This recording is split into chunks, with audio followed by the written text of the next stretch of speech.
neutron-proton ratios, and lead, bismuth, and uranium. There are four important elements that you need to remember: iron, lead, bismuth, and uranium. Iron has the highest binding energy of any atom. Lead is the last atom that is stable. Bismuth is the first radioactive element, and uranium, the last element that exists naturally on Earth. Question: what configuration of protons and neutrons make nuclei stable? By looking at the band of stability, we compare the ratio of neutrons to protons. That is, the number of neutrons divided by the number of protons, which I'll symbolize from time to time as the number of NO divided by the number of P plus, is equal to the ratio. So I'll call this the ratio in the future. Let's calculate this ratio for three different atoms that represent roughly the trend of neutrons and protons in the nucleus. The first one that I want to look at is light nuclei. They roughly have equal amounts of neutrons and protons. For example, let's look at calcium. So getting calcium from the periodic table, it has an atomic mass of 40, 20 protons, so therefore it has 20 neutrons, 20 protons. When I calculate the ratio of neutrons to protons, that's 20 over 20, which is 1, so the ratio is equal to 1, so they have equal number of protons and neutrons. Next, let's look at the elements in the middle of the periodic table, midweight nuclei. They require more neutrons than protons. One example that we'll look at silver. Getting the numbers from the periodic table, atomic mass of 107, atomic number 47, which leads to 60 and 47. When I get that ratio, I get 1.3. What does that 3 mean? That 30% more neutrons than protons are in the nuclei of silver. And the last case here is heavy nuclei. That means nuclei that are closer to the bottom of the periodic table. We find that they require many more neutrons than protons, and the example that I'll look at is lead. Again, from the periodic table, I get lead. I calculate the number of neutrons and protons. I take the ratio, and I get 1.5. So if I look at that 5, it means that there are 50% more neutrons than protons. All of this information that we just did here is encapsulated in the band of stability. Following the band, that is this yellow and black band, you could see that there's this curvature as it goes up here, indicating that we need more neutrons in order to stabilize heavier nuclei. Question: why do heavier nuclei require more neutrons? Now, the picture that I'm going to paint for you is not as complicated as the true story, but this would give you a feel for what is going on. The answer to this question is we need to understand the role neutrons play in the nucleus. The role of the neutron in nuclei. For all elements heavier than hydrogen, the balance of forces in the nucleus depends strongly on the number of neutrons. There are two competing forces.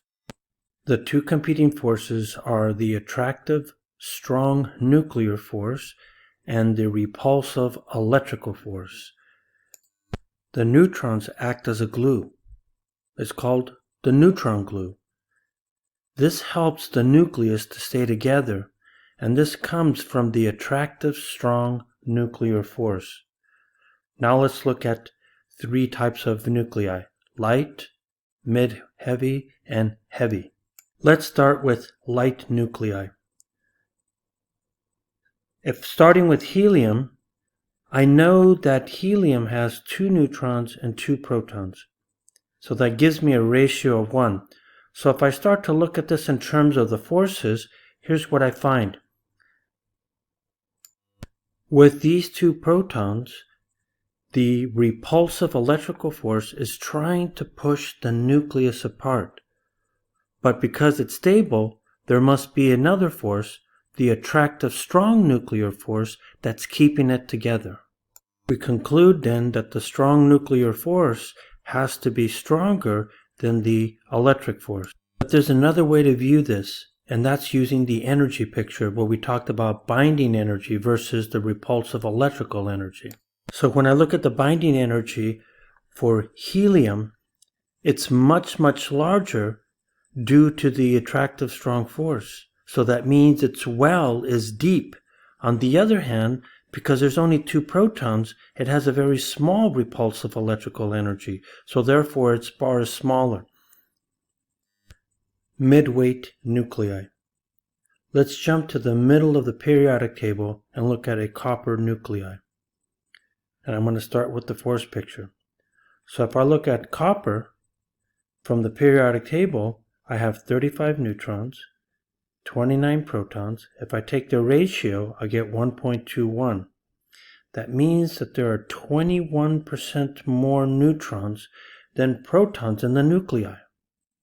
So when I look at copper and I compare it to helium, helium only had 2 protons, copper has 29, therefore the repulsive electric force is much stronger now. So many more protons implies that I have a much stronger repulsive electrical force. So to contain all of this electrical energy, the role of the neutrons then is that I have to add more to glue the nucleus together. Once again, because the repulsive electrical force is so strong now, more neutrons are required to glue the nucleus together. Without enough neutrons, the overall effect of the strong nuclear force is not sufficient to hold the nucleus together. Let's look at the energy picture. Because I have more protons in the nucleus now, that means there's more stored repulsive electrical energy. On the other hand, the binding energy due to the attractive strong nuclear force is containing all of this repulsive energy and not letting it out, but it's having to work harder to contain all that repulsive energy. So in summary, the strong force has to work harder to stop the nucleus from blowing apart. And for copper, it does. Heavy nuclei. Lead and bismuth play important roles in nuclear physics. Up until 2003, bismuth was considered the highest atomic mass that was stable, but it was only recently that they found that there was a small radioactive decay. So technically, lead is the last atom that is stable. Let's go look at lead and bismuth. So getting the details from the periodic table, I have lead. It has 125 neutrons, 82 protons. I divide 125 by 82, I get 1.524. That means that there are 52.4% more neutrons than protons in lead. Now if I look at bismuth, it has 26 neutrons, 83 protons, and if I calculate their ratio, that's 126 divided by 83, I get 1.518. In other words, I have 51.8 more neutrons than protons.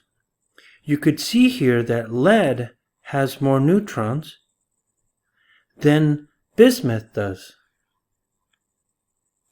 By comparing these two numbers, bismuth has a lower ratio than lead, and therefore lead is more stable. In other words, there is less neutron glue in bismuth, and that's why bismuth is unstable. Here's where differentiating between stable and unstable nuclei gets murky. What does it mean to be stable?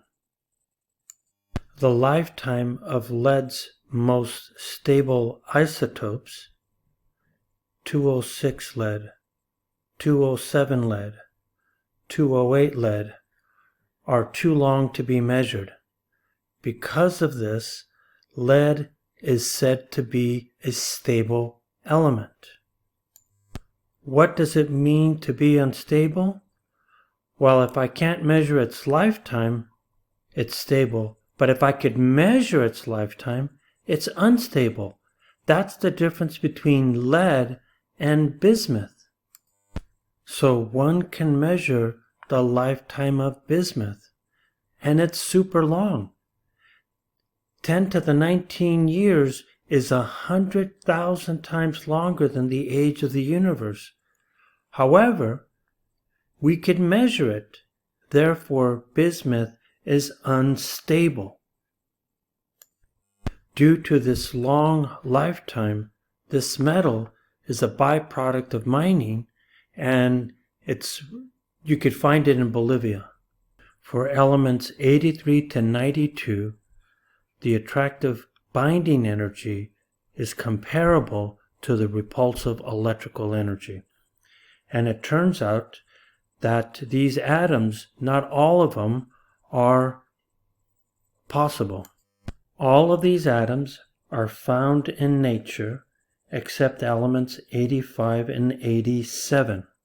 So if I list all these atoms from 83 to 92, from bismuth to uranium, it turns out that atom 85 and 87 are artificial atoms, and they are not found in nature.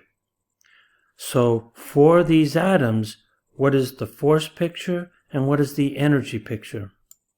When I look at the force picture, there is a balancing act between the strong nuclear force and the repulsive electrical force, where the strong nuclear force is just slightly larger than the electrical force.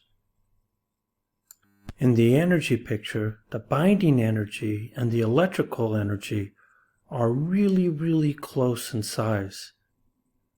So the binding energy is barely able to contain all that repulsive electrical energy.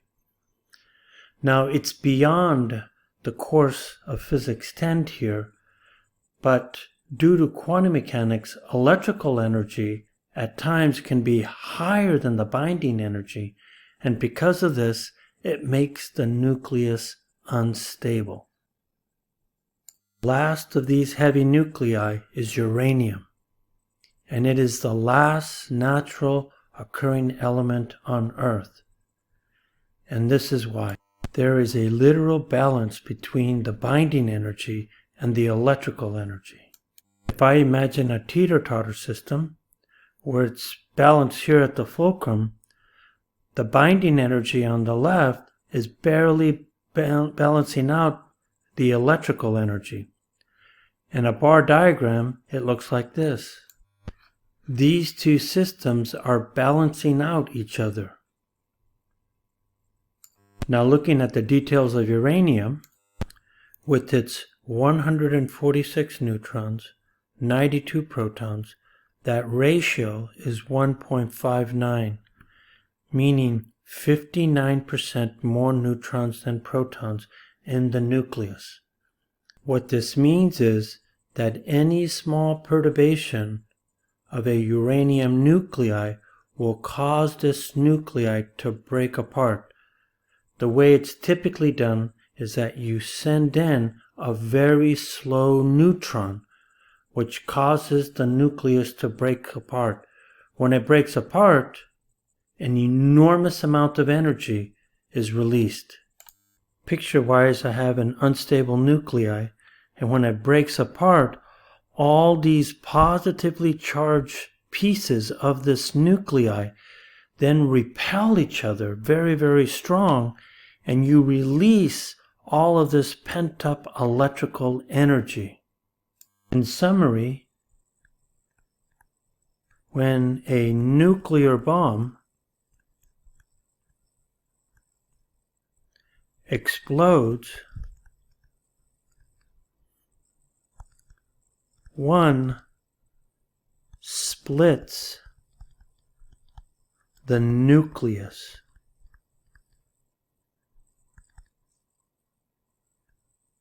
And releases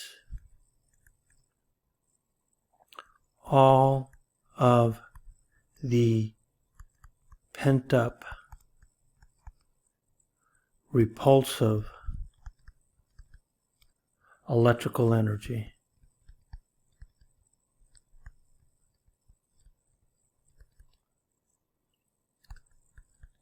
in this way, a nuclear bomb is really an electrical bomb. Very heavy nuclei, elements 93 to 118.